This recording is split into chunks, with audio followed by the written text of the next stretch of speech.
अच्युतं केशवं रामनारायणं कृष्णदामोदरं वासुदेवं हरिं श्रीधरं माधवं गोपिकावल्लभं जानकीनायकं रामचन्द्रं भजे।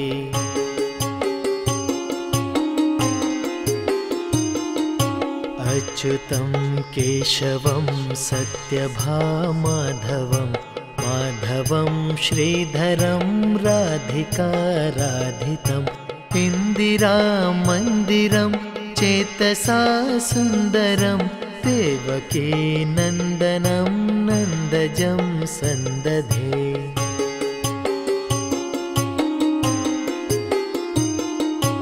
विष्णवे जिष्णवे शाङ्खिने चक्रिणे रुक्मिणी रागिणे जानकी जानये वल्लवी वल्लभा यार्चितायात्मने कंसवेद्वंसिने वंशिने ते नमः।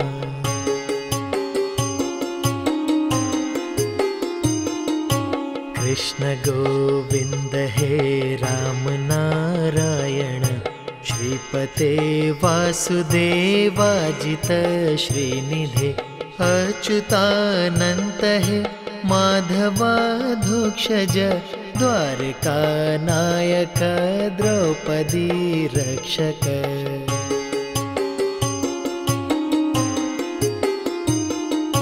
राक्षसशोभित सीतया शोभितो दण्डकारण्यभूपुण्यता कारण लक्ष्मेणान्वितो वानरसेवितो गस्तसम्पूजितो राघव पातु माम्।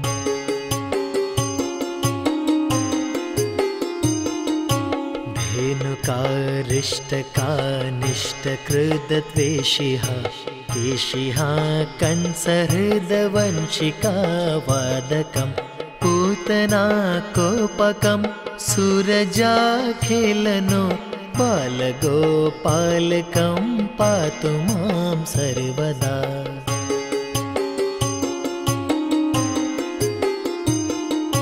विद्युदयो तव प्रस्फुर्दवाससं प्रारवृण्डभोद्वप्रोलसद्विग्रहं वन्नया मालया शोभित्वरस्थलं लोहितां घृद्वयं वारिजाक्षं भजे।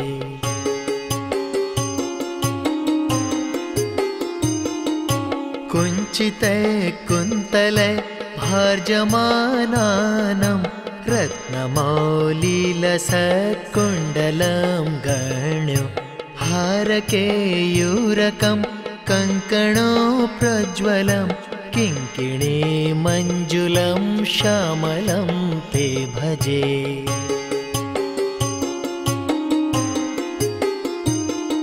अच्युतस्या अष्टकं य पठेदिष्टदं प्रेमतः प्रत्यहं पुरुषसस्पृहं वृत्ततः सुन्दरं क्रतुविश्वम्भरं वश्यो हरिजार्यते